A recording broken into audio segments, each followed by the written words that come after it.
আসসালামু আলাইকুম বন্ধুরা, কেমন আছে সবাই? আজকের গল্পটা শুধু ভয়ের না, আজকের গল্পটা আপনাদের ভেতর আত্মাকে কাঁপিয়ে দেবে। আর এই মুভির ভয়ঙ্কর ভয়ঙ্কর টুইস্ট আপনার মাথা ঘুরিয়ে দেবে। আজকে আমরা এক্সপ্লেইন করব ইন্দোনেশিয়ার সবচেয়ে ভয়ঙ্কর হরর মুভি শয়তান স্লেভস 2। এই মুভিটি এই যাবৎকালের সবচেয়ে ভয়ঙ্কর মুভিগুলোর একটি। তাই যারা দুর্বল হৃদয়ের আছেন তারা এই এক্সপ্লেইন দেখা থেকে বিরত থাকুন। আর চলুন দেরি না করে আজকের মুভি এক্সপ্লেনটি শুরু করা যাক। মুভির শুরুতেই 1955 সালের 17 এপ্রিলের সিন দেখানো হয়, যেখানে দুজন পুলিশ অফিসার একজন লোককে কোথাও যেন নিয়ে যাচ্ছে। আর সেই লোকটার নাম বোধি। সে পেশায় একজন সাংবাদিক। তিনি পুলিশ অফিসারদের বারবার জিজ্ঞেস করছিল তাকে কোথায় নিয়ে যাওয়া হচ্ছে, কিন্তু পুলিশ অফিসাররা তার কোনো কথার উত্তর দেয় না আর তাকে একটা নির্জন জায়গায় নিয়ে যায়। আর সেখানে গিয়ে বোধি তার বেস্ট ফ্রেন্ড হেরুকে দেখতে পায়। আর সে হলো একজন আর্মি কমান্ডার, আর তার নির্দেশেই বোধিকে সেখানে নিয়ে আসা হয়েছে। এরপর বোধি হেরুকে জিজ্ঞেস করে তাকে কেন এখানে আনা হয়েছে, কিন্তু হেরু তার কোনো কথার উত্তর না দিয়ে তাকে একটা নির্জন ঘরের ভিতরে নিয়ে যায়। আর এই ঘরের ভিতরে ঢুকে বোধি পুরোপুরি নিস্তব্ধ হয়ে যায়, কারণ সেখানে অসংখ্য লাশ সেজদারত অবস্থায় বসে আছে। আর তখন হেরু বোধিকে বলে একজন সৈনিক সকালে এসে এই দৃশ্য দেখে ভয়ে চিৎকার করে ওঠে, আর তার চিৎকার শুনে বাকিরা এখানে এসে আমাকে খবর দেয়। এরপর বোধি সেখানের কতগুলো ছবি তুলে দেয়। এরপর বোধি বাহিরে এসে হেরুকে এই ঘটনা সুষ্ঠু তদন্ত করতে বলে, কারণ বোধির কাছে মনে হচ্ছিল এটা কোনো সাইকো সিরিয়াল কিলারের কাজ। তখন হেরু বলে এটা এখন কোনোভাবেই সম্ভব না, কারণ আগামীকাল এক বড় মিটিংয়ের আয়োজন করা হয়েছে। সেখানে দেশের বড় বড় রাজনীতিবিদ আর শীর্ষ কমান্ডাররা উপস্থিত থাকবেন। আর এই ঘটনাটা যদি এখন বাইরে লিক হয় তবে আগামীকালকের মিটিংটা ক্যান্সেল হয়ে যাবে। এই কথা শুনে বোধি হেরুকে জিজ্ঞেস করে তাহলে আমাকে এখানে তোমরা কেন এনেছো? তখন হেরু বোধিকে বলে এই ঘটনার উপর একটি ম্যাগাজিন তৈরি করতে, কারণ এটা কোনো সাধারণ ঘটনা না। এরপর হেরু বোধিকে কিছু পায়ের ছাপ দেখায়, আর সেই পায়ের ছাপগুলো দেখে মনে হচ্ছিল লাশগুলো হেঁটে গিয়ে সেই ঘরের ভিতরে ঢুকেছে। এরপর আমরা সেই ঘরের দেয়ালে একটি মহিলার ছবি দেখতে পাই, আর সকল লাশেরা সেই ছবির দিকে মুখ করেই সেজদারত অবস্থায় বসেছিল। আর এই মহিলাটিকে তা আমরা সামনে জানতে পারবো। এরপর আমরা 1984 সালের সিন দেখতে পাই। এখানে আমরা রিনি নামের একটি মেয়েকে দেখতে পাই। সে কাজের খোঁজে একটি ফ্যাক্টরিতে গিয়েছে, আর এই ফ্যাক্টরির মালিক রিনির পূর্ব পরিচিত ছিল। আর সে তখন রিনিকে বলে তার এখন লেখাপড়া ছেড়ে দিয়ে কাজ করাটা এখন ঠিক না, কিন্তু রিনি তাকে জানায় তার ছোট ছোট দুজন ভাই আছে, তাই তার পক্ষে আর লেখাপড়া করা সম্ভব নয়। তখন সেই ফ্যাক্টরির মালিক তাকে জানায় তুমি যদি কোনোভাবে তোমার গ্র্যাজুয়েশন কমপ্লিট করতে পারো তাহলে তুমি অনেক ভালো ভালো কাজের অফার পাবে, আর তখন আর তোমাদের কোনো রকম অভাব থাকবে না। আর তাই সে রিনিকে আরো একবার ভেবে দেখতে বলে। এরপর রিনি বাড়ির উদ্দেশ্যে রওনা দেয়। তখন সে লক্ষ্য করে শহরে কিছু নিউজ ব্যাপকভাবে আলোচনার সৃষ্টি করেছে। তার ভিতরে একটা হলো একটি বিশাল ঝড় তাদের দেশের দিকে এগোচ্ছে, আরেকটা হলো কোনো এক সাইকো কিলার বহু মানুষকে নৃশংসভাবে হত্যা করছে। কিন্তু রিনি এসবে কোনো রকম পাত্তা না দিয়ে সে বাড়িতে চলে যায়। আর রিনিরা যে বিল্ডিং এ থাকতো তার আশেপাশে কোনো রকম বিল্ডিং ছিল না। রিনি যখন তাদের ফ্ল্যাটে ঢুকছিল তখন তার পাশের ফ্ল্যাটের এক আন্টির সাথে দেখা হয়। তখন রিনি তার সাথে সাইন ল্যাঙ্গুয়েজের মাধ্যমে কথা বলতে শুরু করে, কারণ তার সেই আন্টিটি ছিল বোবা। এর পরবর্তী সিনে আমরা আরি, বন্ডি এবং অ্যান্ডিকে দেখতে পাই। তারা সেই বিল্ডিং এর পাশে একটি খালি জায়গায় খেলাধুলা করছিল, আর খেলার সময় তারা সেখানে কবরের ফলকের মতো একটা কিছু খুঁজে পায়। আর তারা সেই ফলকটিকে খুব ভালোভাবে চেক করে, কিন্তু সেই ফলকটিতে কোনো রকম লেখা ছিল না। আর এরই মাঝেই আরির বাবা সেখানে এসে আরিকে ভীষণ জোরে একটা চড় মারে, কারণ আরি আজকে বাসায় কিছুই রান্না করেনি। আর আরিকে সে ভীষণ বকাঝকা করতে শুরু করে। এরপর আরি সেখান থেকে চলে যায়। এর পরবর্তী সিনে আমরা রিনিকে দেখতে পাই। সে রান্না করে তার ছোট ভাইদের খেতে দিয়েছিল, আর আমরা এখানে জানতে পারি বন্ডি রিনির ছোট ভাই। আর তখনই সেখানে রিনিদের বাবা চলে আসে, আর একটা সুটকেস এনে আলমারির ড্রয়ারের ভিতরে রেখে দেয়। আর সবচেয়ে অদ্ভুত ব্যাপার হলো রিনির বাবা আসলে কি কাজ করতো তা কখনোই তাদেরকে বলতো না। এরপর তারা সবাই একসাথে খাবার খেতে বসে।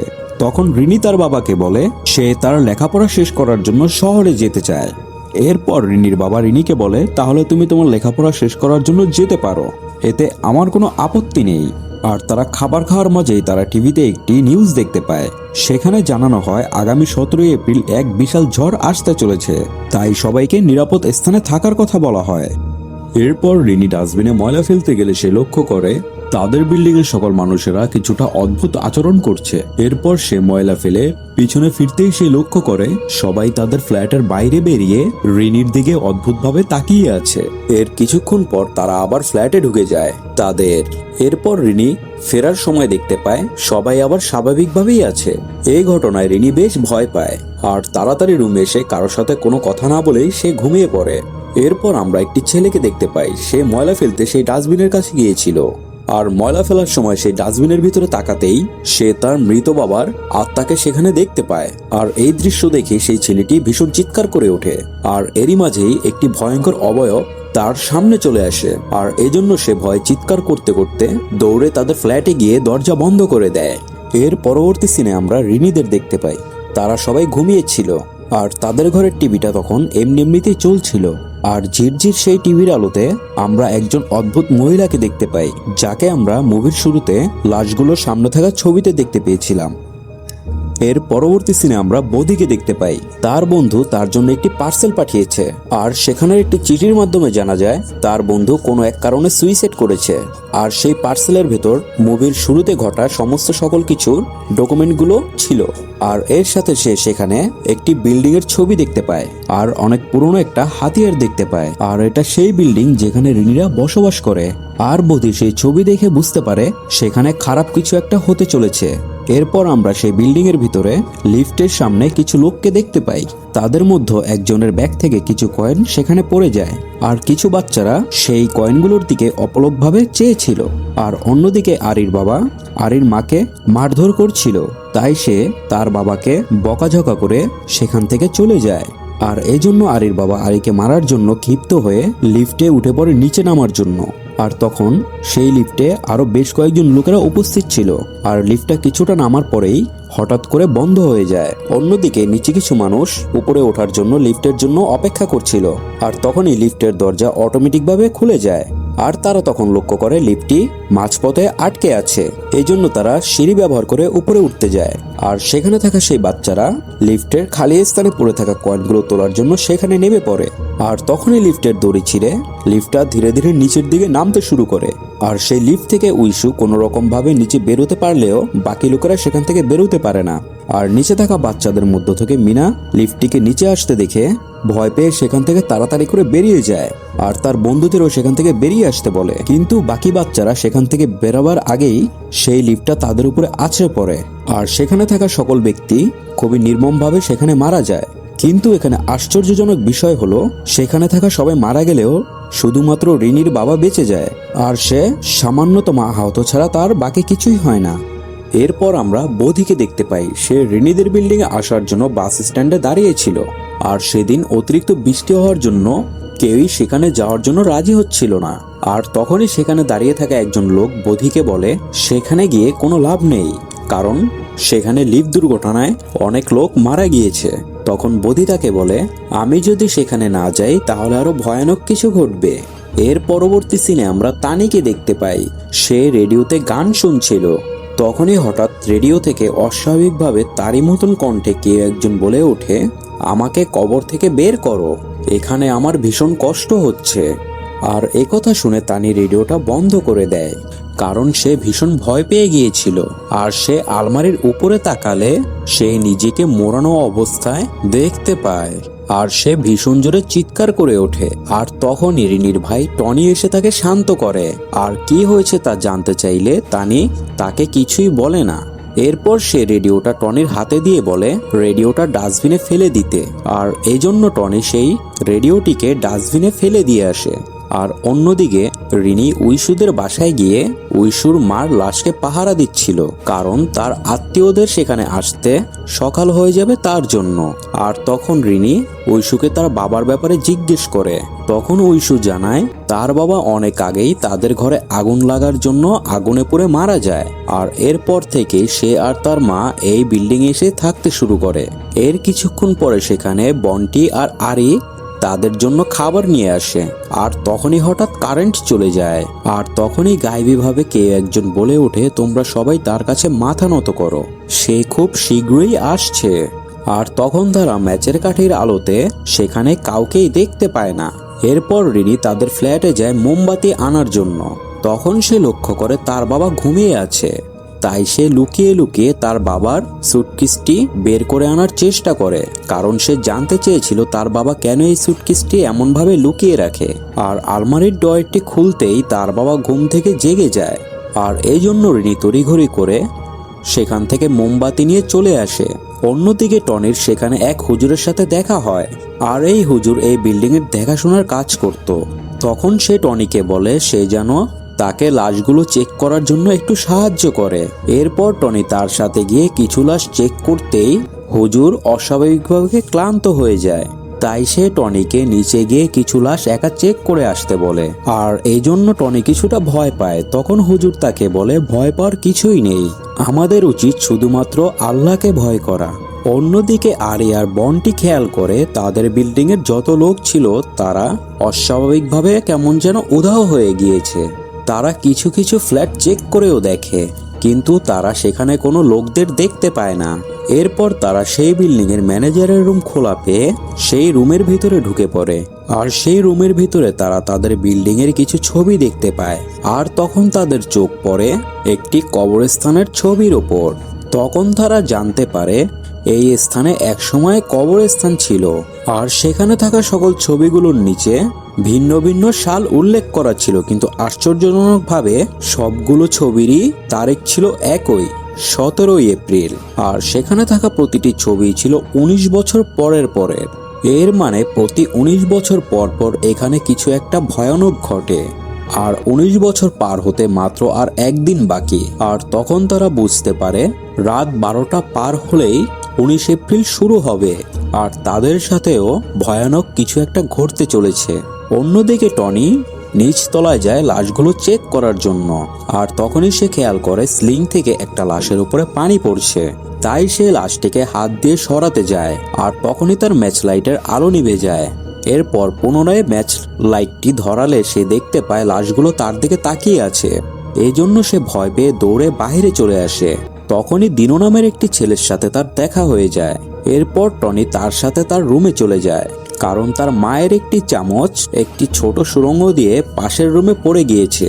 এরপর টনি সেই চামচটিকে আনতে সেই সুড়ঙ্গ দিয়ে পাশের রুমে প্রবেশ করে। আর সেখানে একটি ফটো অ্যালবাম দেখতে পায়।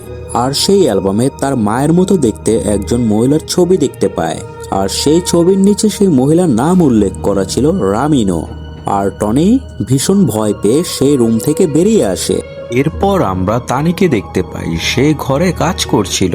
তখন সে তার পেছনে কারো উপস্থিতি টের পায়, কিন্তু পেছনে ফিরলে সে কাউকেই দেখতে পায় না।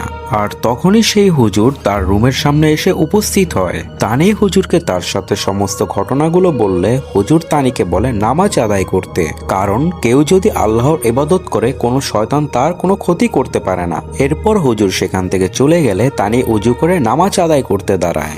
আর নামাজ আদায় করার সময় অশুভ আত্মারা তানিকে ভয় দেখাতে থাকে। এই জন্য সে পুরো নামাজ শেষ না করেই ভয়ে সেখান থেকে পালিয়ে যায়।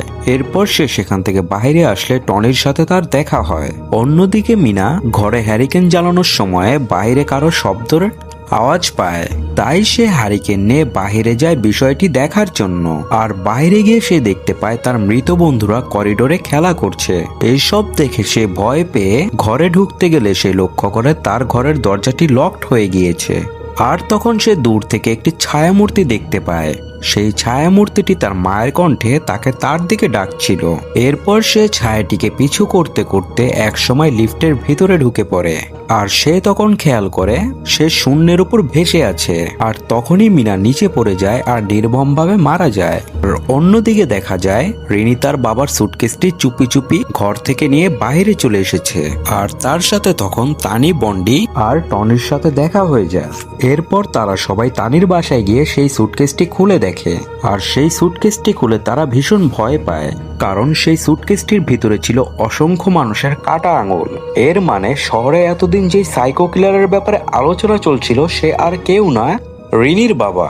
আর এই জন্যই হয়তো রিনির বাবা সবসময় সুটকেসটা তালা মেরে রাখতো। আর এর সামনে আমরা রিনির বাবার ব্যাপারে আরো অনেক কিছু জানতে পারবো। আর তখন তারা ভয় পেয়ে সেখান থেকে পালাতে যাবে, তখন রিনি খেয়াল করে তার ছোট ভাই বন্ডি সেখানে নেই। এরপর তারা সবাই মিলে বন্ডিকে খুঁজতে শুরু করে।